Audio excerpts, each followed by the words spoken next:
Quand on pense au voyage, on pense souvent à accumuler des souvenirs, des photos, des expériences. Mais pour certains, comme l'écrivain voyageur suisse Nicolas Bouvier, c'est tout l'inverse. Le voyage n'est pas un simple loisir, non, c'est une véritable pratique philosophique, une manière de se vider plutôt que de se remplir. C'est dans cette vision, assez fascinante, que l'on va se plonger aujourd'hui. Voilà la question provocatrice qui est vraiment au cœur de toute l'œuvre de Bouvier. Elle nous force à tout remettre en perspective, à reconsidérer ce que partir veut vraiment dire. Et si le véritable gain, finalement, se trouvait dans la perte? C'est ce qu'on va essayer de comprendre. On connaît bien l'approche classique du voyage, n'est-ce pas? Un itinéraire bien ficelé, des sites à cocher sur une liste, un temps limité, c'est une sorte de consommation du monde. Eh bien, Bouvier, lui, propose un chemin radicalement différent, une voie qui s'oppose point par point à cette vision.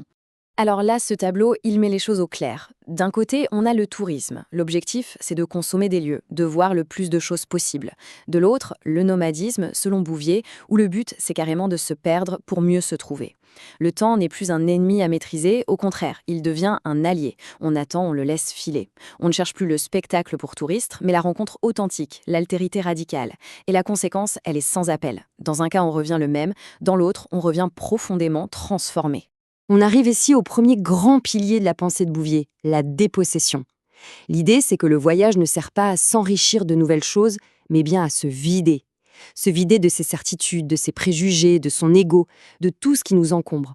Bouvier utilise le mot ascèse. Mais attention, ce n'est pas un concept religieux chez lui. C'est une discipline de l'esprit, une méthode. Il s'agit de se laisser éplucher par le voyage, un peu comme un oignon. La fatigue, le climat, la faim, les rencontres, tout ça contribue à enlever les couches superficielles du moi. Et à la fin, il ne reste qu'un noyau, vulnérable, transparent. C'est seulement dans cet état qu'on peut vraiment voir le monde tel qu'il est. Et ça, c'est la phrase clé, la plus célèbre de Bouvier. On part avec cette illusion qu'on maîtrise son parcours, son plan. Mais très vite, la dynamique s'inverse. C'est la route, avec ses hasards, ses leçons, qui prend le contrôle. C'est elle qui façonne le voyageur, qui le fait ou parfois qui le défait en brisant ses anciennes certitudes. C'est ça la dépossession en action. Bon, une fois qu'on a entamé ce processus de dépouillement, de dépossession, quelle posture adopter? La réponse de Bouvier tient en un mot, la disponibilité. Une ouverture totale, inconditionnelle à ce qui arrive, sans jugement, sans attente. Mais être disponible, concrètement, ça veut dire quoi? Bouvier nous donne la méthode. D'abord, ralentir, voire s'arrêter complètement. Lui, il est resté des mois au même endroit, à Tabriz en Iran ou à Ceylan.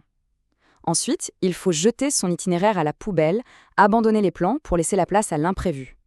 Et surtout, il faut se taire, écouter, observer, laisser le lieu infuser en soi. C'est un processus lent, presque méditatif. Et ça nous amène au troisième et dernier pilier. Quand on a tout perdu, sa maison, ses repères, son ego, qu'est-ce qui reste? Pour Bouvier, la seule chose stable, la seule maison portative, c'est l'écriture. Le carnet de notes devient l'unique point d'ancrage dans un monde qui, lui, est en mouvement constant. Forcément, cette condition de nomade, ça produit un style littéraire unique. D'abord, la lenteur. Bouvier a mis des années avant d'écrire l'usage du monde après son retour.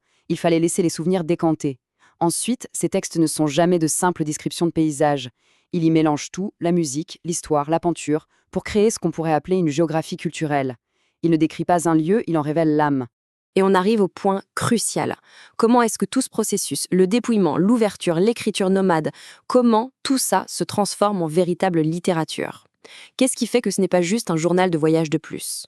L'idée de Bouvier, c'est que le retour au pays n'est absolument pas la fin du voyage. En fait, c'est à peine la moitié du chemin qui a été parcouru. Le travail le plus important reste à faire. Le périple physique n'était qu'une collecte de matériaux bruts en quelque sorte. Voilà l'image parfaite pour résumer sa vision. Le voyage ne prend son sens que lorsqu'il est transformé par le langage.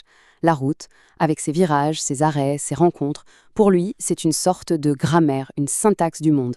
Et le travail de l'écrivain, c'est de trouver les mots justes pour traduire cette syntaxe en une phrase littéraire. C'est là, et seulement là, que le voyage s'accomplit réellement. Mais au fond, pourquoi faire tout ça? Pourquoi endurer ce dépouillement, puis ce long et difficile travail d'écriture?